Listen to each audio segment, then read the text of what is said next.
and have the conversations as regards it, because it concerns our development as a people.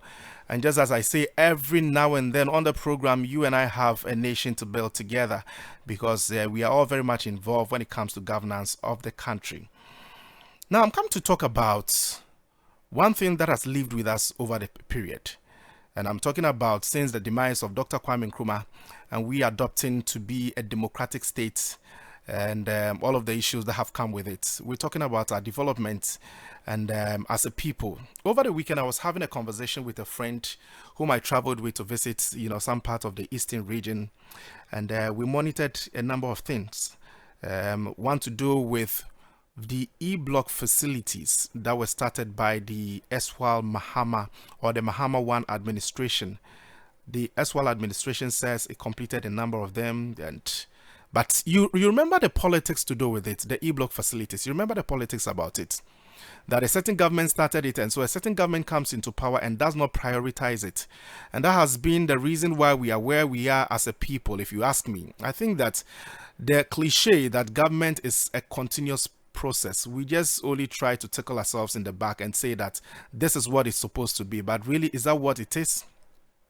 So the conversation I was having with my brother Samuel Yeboah, good morning one more time to you, Samuel Yeboah, with my brother, has got to do with the fact that, look, we've gotten to a stage in our lives as a people, as a country, where we need to prioritize our development, and it is very important that we do this. And how do we prioritize our development?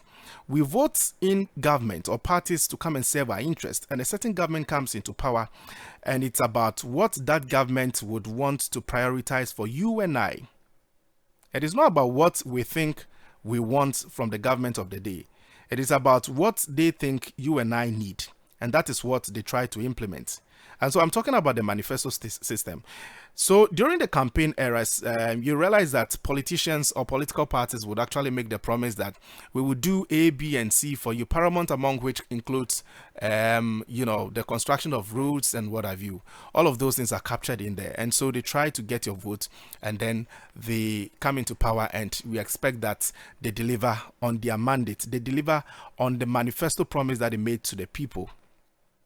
But I'm here thinking, and of course, it is the same sentiment my brother Samuel Yeboah is also having in mind, that perhaps it is important that we start a conversation, or we restart a conversation about we having a national development plan, because we've seen situations whereby a certain project is started by a certain administration, but because of the fact that another political party is in office, and so they try to jettison it, they abandon it, they will not complete it, so that the government that started it wouldn't come back and say that, look, we started a project. And so eventually what we're saying is that they do not want the government of the day or the government in the past to take glory for what they started. And so pretty much to a large extent, it has been a bane as a people, I should say.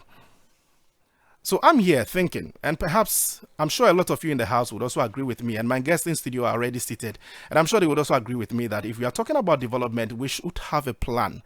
There should be a plan in place to ensure that a government that comes into power would continue what was started by the Eswal administration.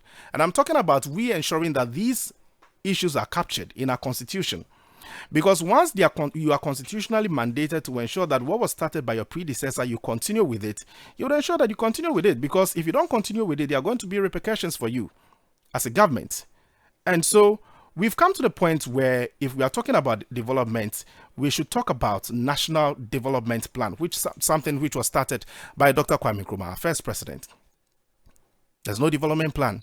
It is the manifesto system, and then we want to do A, B, and C for you. And at the end of the day, if we are unable to do all of them, who holds them accountable? It becomes business as usual.